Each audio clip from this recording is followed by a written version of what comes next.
はいどうもこんにちは、ガス5です。シーズン5の新ユニットも発表されてシーズン4の終わりが近づいてきましたね。ということで今回はシーズン4の追加要素、ユニット調整による環境の変化などシーズン4の歴史を振り返っていきたいと思います。まずはシーズン4での追加要素についてです。シーズン4では新ユニットとしてガンダムデュナメスが追加されました。デュナメスはガンエボで2機体目のスナイパー武器を扱い、ジムスナ2とのメイン武器の大きな違いは、ジムスナはヘッドショットで1100ダメージで HP が1100までの機体はワンパンできますが、デュナメスはヘッドショットで680ダメージと威力が低めに設定されています。ですがその代わりにスコープを覗き込んでから撃つまでの速度がジムスナと比べて速く、かなり当てやすい印象を受けます。攻撃が当てやすいので G マニューバーをガンガン回せるのが強みですね。そしてもう一つジムスナと違うのはスナイパー武器とピストルの両方の武器を切り替えて使えるという点ですね。でこの切り替えにより一応近距離でも戦うことがそこそこできて、武器を切り替えた時にブーストゲージが少し回復するという仕様があったので、これで移動する時は武器切り替えをしてずっとブースト移動することもできました。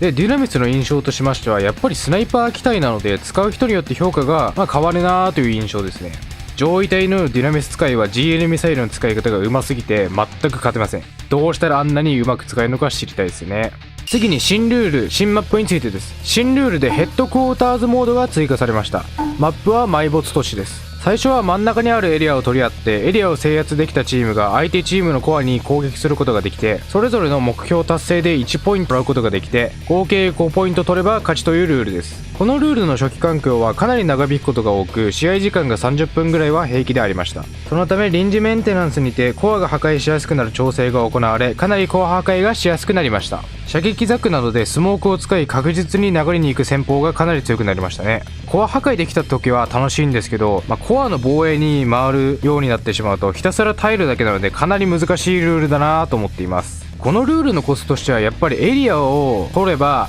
一方的にポイントを取ることができるのでエリア取りがかなり重要なルールとなっています。他に追加された要素としましては、アチーブメント機能という与えてダメージによって称号がもらえる要素だったり、あとはプロトタイプガンダムなどエフェクトが変化するスキンが追加されるなどやり込み要素が増えました。皆さんがシーズン4で追加された要素で嬉しかったのは何ですか？自分はね、アチーブメント機能がね、とても嬉しかったですね。次にアップデートによるユニット調整やリミットオーバーイベントなどを振り返ってみます。バランス調整、イベントの追加などの大きなアップデートはシーズン4では2回あり、シーズン3からシーズン4に切り替わる際の1回目のアップデートでは、ユニット調整としてエクシア、マラサイ、マヒロ、ニューガンダム、ハイピリオンガンダム、ヘビーアームズかエンドレスワルツの調整、マップ調整では港湾都市などのマップが調整されました。ユニット調整から1ユニットずつ見ていくと、まずエクシアはメイン攻撃の通常当てのダメージが強化されましたが、その代わりにヘッドショットダメージが下がりました。そして GN ソードスキルの突進切りのクールタイムが減り、これは強化されました。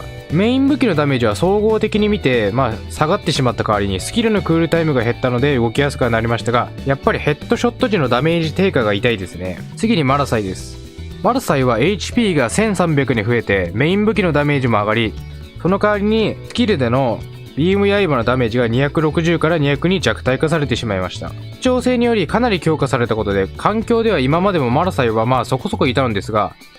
かなり増えましたね。HP100 強化ってだいぶ使用感変わりますよね。次にマヒロ。マヒロは HP が800から900になって、トロイダルメガ粒子砲というスキルが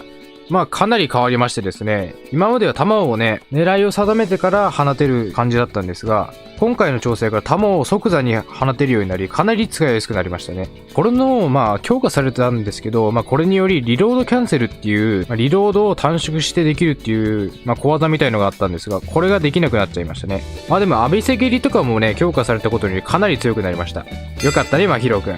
で次にニューガンダムです。ニューガンダムはシーズン3で強化されてからかなり暴れていまして、ビームライフルがダメージ弾薬ともに減らされてしまい、フィンファンネルもダメージ減少、クールタイムの増加など怒涛の弱体化がされました。今回の調整で一番調整されたユニットですね。でこれによりかなり環境ではニューガンダムの姿が消えてしまいました。この後に紹介する2回目のユニット調整により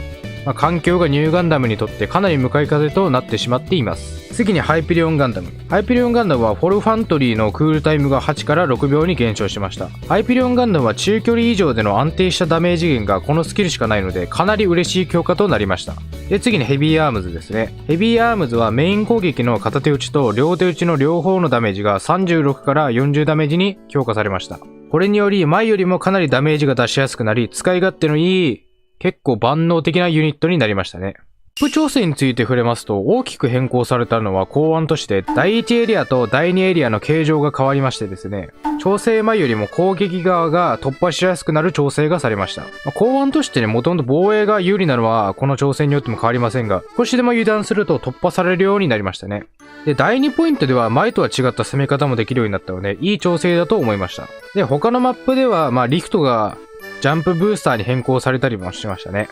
で、あとマッチング関係の調整について触れますと、ニュータイプの人数がマスター以上の2分の1になり、マスターからダイヤモンドに降格するようにもなりました。で、あとはレートの近いプレイヤー同士でマッチングするように調整と、これ大体毎シーズンごとに書いてるんですけど、これに関しては、今も全く変わってないですよね。多分皆さんやってる、皆さんが一番実感してると思いますが。このごちゃ混ぜマッチングはね、いつになったら改善するんでしょうね。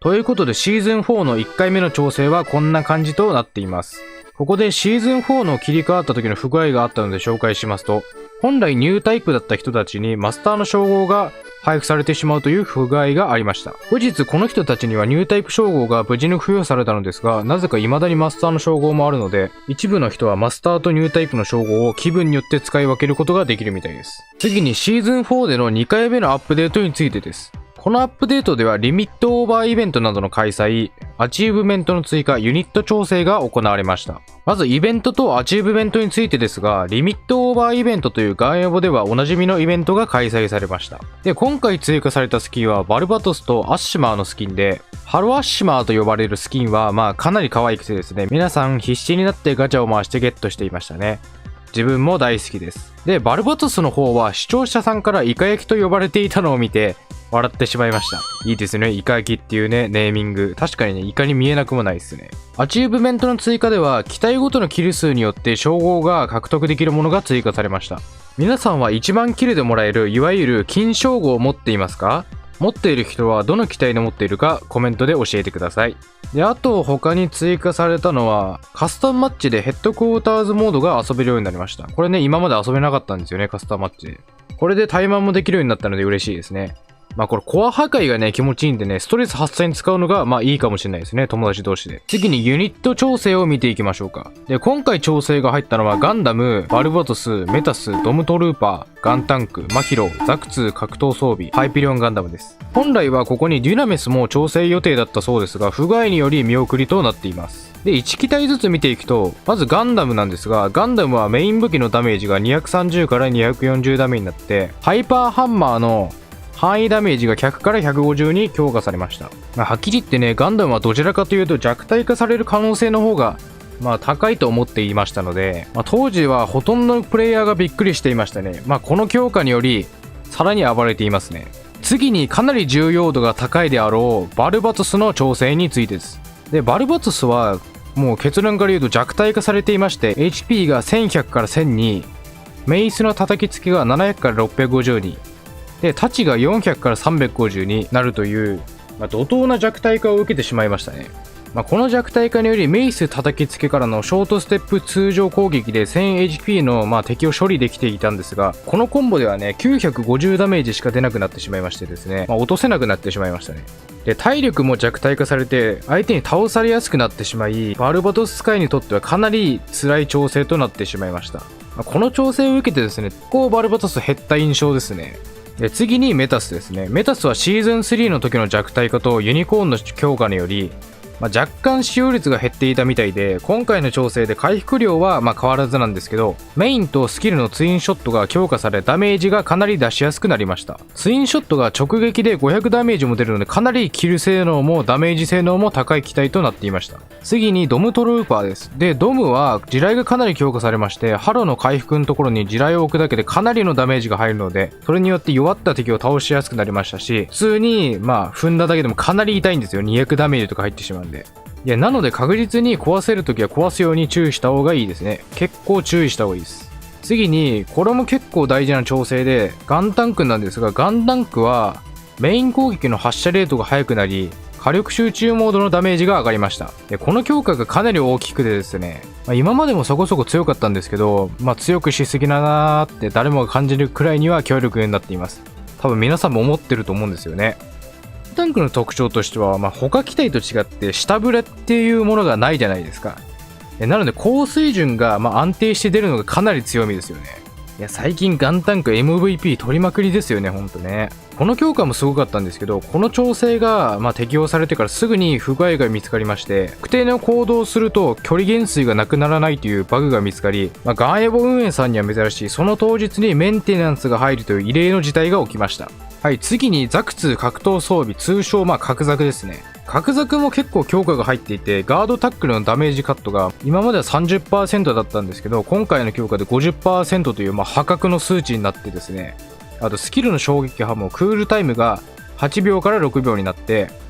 シーズン1の全盛期ほどではないですが、かなり強くなりました。ガードしている角ザクを打っても全くダメージが入らないので、怒りが溜まるまでガードしつつ、スキルが溜まったり打つなどして今までよりもダメージも取りやすく生存力も高まりましたね。角ザクを強化したのはおそらく、この後に紹介するハイペリオンに対してのアンチピックにしたかったんじゃないかなと思いますね。はい、ということで次、ハイペリオンガンダムですね。まずハイペリオンガンダムは体力が900から1000に、アルミューレ・リミエールのクールタイムが14から12秒に減少。で、時事マニューバーの必要ポイント量が減るなど怒涛の強化を受けました。私ガス5もハイペリオンガンダム結構好きで使ってるんですけど、強化来るだろうなと思っていて、メインが初期の40発に戻るのかなという予想はしていたんですけども、まさかの耐久面で強化が来るという、予想外の結果でしたね。ハイペリオン自身もともとそこまで耐久面では弱くなく、むしろ耐久面ではそこそこ強かったので、今回の強化で一気にハイペリオンの数が増えましたね。ということでユニット調整については以上です。あと今回もマップ調整がありまして、月面通信基地の A と B をつなぐ入り口が広くなりました。で、あとはマッチングの調整もありまして、活躍度によるポイントの並行が大きくなったと書いてるんですけど、普段デュオでやってるんですけど、そこでどれぐらいのポイントになったとか聞き合ってるんですけど、全く変わってないんですよね。なのでね、その活躍度合いによってプラスマイナス大体10ポイントぐらい差はあってもいいような気はしますね。はい、ということで今回はシーズン4の歴史について解説していきました。今の環境としてはハイペリオンの強化、バルバトスの弱体化によりかなり縦環境と呼ばれるくらいに縦持ちが強くてですね、ガンタンクなども今までにない以上に強い環境となっていますが、シーズン5ではスサノオが追加されるんですけど、そのスサノオの追加によってどんな風に環境が変わっていくか、それがすごい楽しみではありますね。はい、ということで動画はここまでになります。シーズン5で追加してほしい要素、改善してほしいところなどあったら、コメントにてご意見お聞かせください。それではご視聴ありがとうございました。さようなら。